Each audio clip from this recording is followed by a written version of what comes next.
Obesitas menjadi satu problem di masyarakat saat ini dan banyak orang yang ingin menurunkan berat badan dengan cara yang lebih mudah ya. Nah, kali ini opini saya Dr. Lee akan membahas satu diet yang populer, yaitu diet keto. Diet keto dikenal karena bisa menurunkan berat badan atau mengatasi obesitas belasan kilogram dalam waktu yang relatif singkat ya.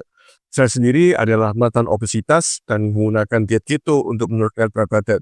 Berat badan saya dulu adalah 80 kg. Ketika menjalankan diet keto bisa menurunkan sampai 28 kg. Jadi berat badan menjadi 52 kg ya. Dalam waktu yang relatif singkat, kurang dari 6 bulan. Dan ternyata diet keto juga banyak manfaatnya selain untuk mengatasi obesitas. Diet keto bisa mengatasi atau menjadi solusi bagi berbagai macam penyakit kronis seperti misalnya kencing manis, darah tinggi, penyakit otak atau stroke ya, kemudian penyakit jantung, terutama penyakit jantung koroner, penyakit gagal ginjal, termasuk gagal ginjal kronis yang bahkan yang sudah cuci darah pun ternyata dengan menggunakan diet keto bisa lepas dari cuci darahnya. Banyak orang yang berpengalaman seperti itu. Bila Anda tertarik, Anda bisa simak pada tayangan saya yang lainnya ya mengenai diet keto yang dijalani untuk mengatasi gagal ginjal ya, ataupun juga bisa mengatasi atau membantu sebagai solusi terhadap penyakit kanker, penyakit autoimun atau gangguan imunitas yang lain yang menyebabkan seseorang mudah terinfeksi. Itu adalah manfaat-manfaat yang luar biasa dari diet keto. Nah, Anda pasti tertarik kan? Bagi Anda yang baru mengikuti channel ini, tentu saja akan bingung mengenai diet keto itu apa. Bagi yang sudah melaksanakan atau mengikuti channel ini, channel opini saya Dr. ini membahas banyak sekali tentang diet keto ya. Tapi saya bahas ulang lagi supaya bagi Anda yang mungkin masih bingung dengan diet keto ataupun bagi Anda yang baru menemukan channel ini bisa mendapatkan gambaran lebih utuh lagi mengenai diet keto itu ya.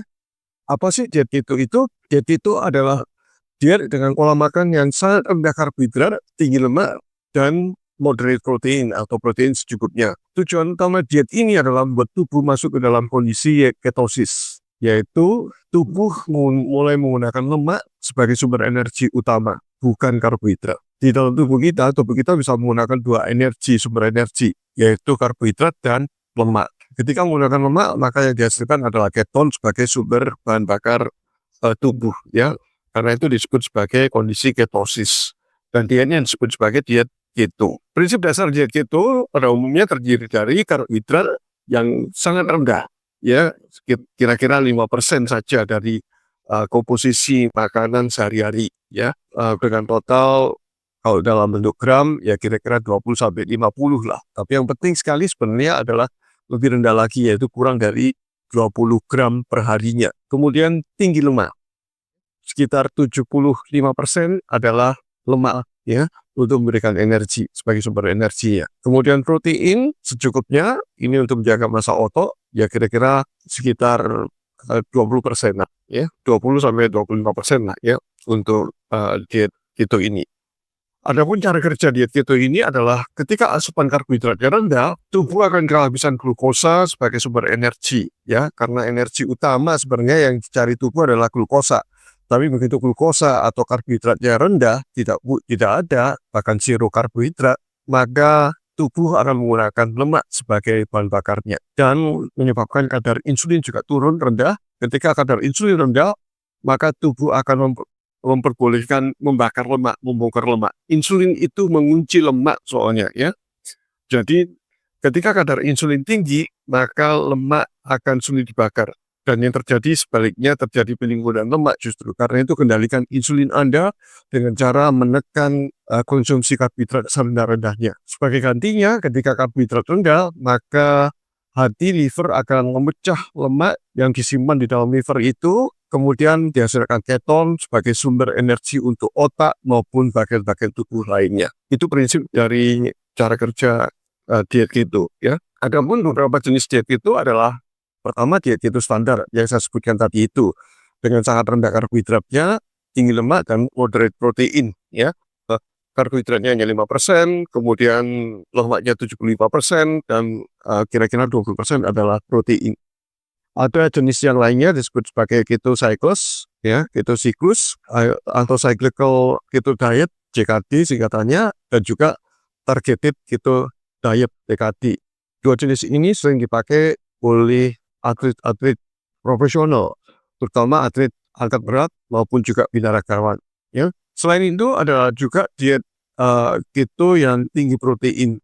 Meskipun tinggi protein, tapi yang tertinggi tetap lemaknya sekitar 60%. Ya.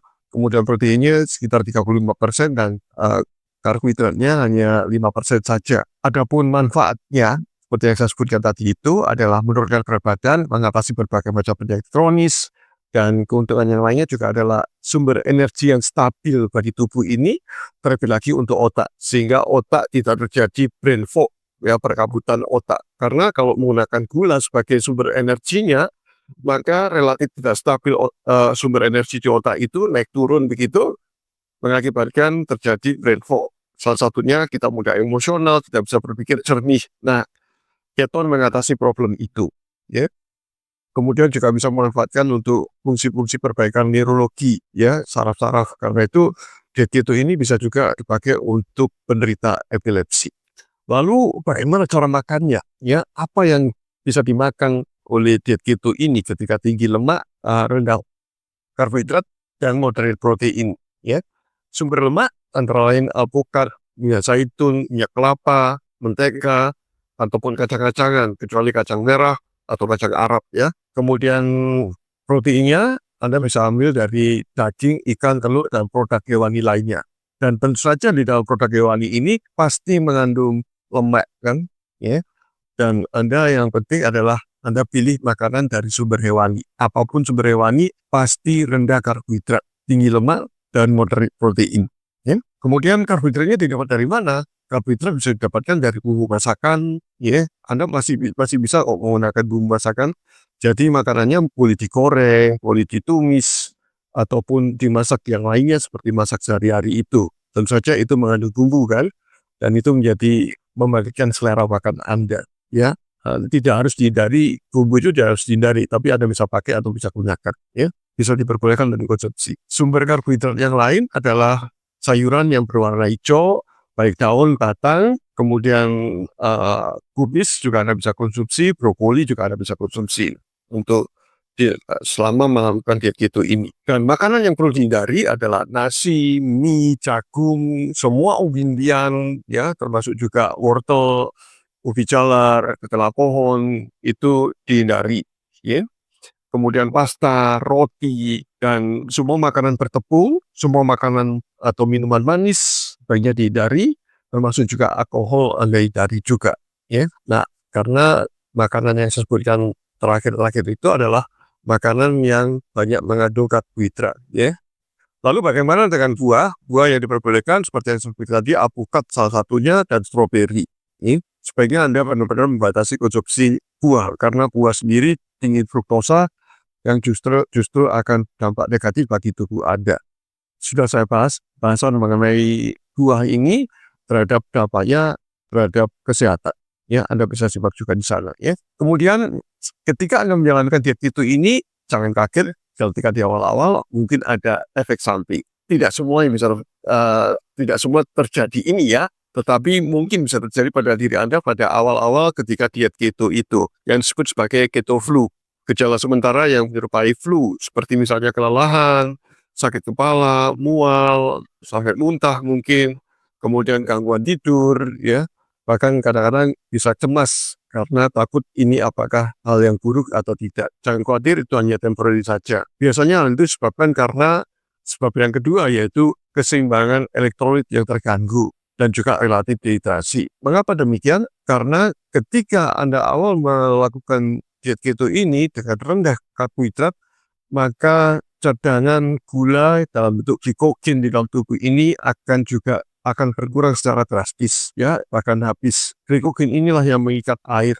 Ketika pengikatnya tidak ada, maka air akan banyak dilepas melalui kencing, melalui urin, dan itu akan menarik juga elektrolit yang bisa terbuang. Karena itu Anda harus menyeimbangkan dengan konsumsi elektrolit. Misalnya Anda bisa konsumsi garam Himalaya, ya, karena garam Himalaya ini komposisi elektrolitnya sangat bagus untuk mendukung diet keto. Kemudian dampak yang lain adalah atau efek samping yang lain di awal-awal itu adalah terjadi konstipasi atau sulit buang air besar. Ya, mengapa demikian? Karena tubuh sedang adaptasi, terjadi perubahan pola makan, tubuh tentu saja beradaptasi. Lalu bagaimana cara mengatasinya?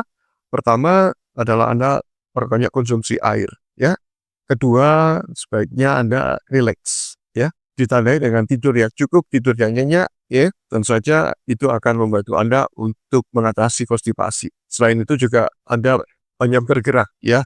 Olahraga teratur itu juga akan meningkatkan prestasi atau gerakan usus kita tadinya, ya. Itu adalah gejala-gejala efek samping biasanya terjadi pada awal-awal menjalani diet itu. Bila sudah beradaptasi, insya Allah gejala-gejala ini juga akan hilang. Gejala yang lain tentu saja adalah keto breath, ya, atau nafas keton. Anda cukup banyak minum air saja supaya ketonnya terbuang melalui kencing, ya. Nah, itu adalah efek samping dari diet keto. Tentu saja itu di awal-awal, ya. Demikian informasi dari saya mengenai diet keto ini. Semoga informasi ini bermanfaat bagi Anda, dan bila bermanfaat, Anda bisa bagikan kepada yang lainnya, dan Anda bisa memulai diet keto ini. Saran saya, sebaiknya Anda mencari kelompok-kelompok diet keto, supaya Anda bisa mendapatkan support system yang baik, ya, sehingga Anda bisa menjalankannya dengan baik, dan Anda mendapatkan manfaat dari diet keto yang luar biasa ini. Selain untuk obesitas, juga mengatasi berbagai macam penyakit kronis. Terima kasih sudah menyaksikannya. Salam sehat dari saya, Dr. Roy. Stay healthy.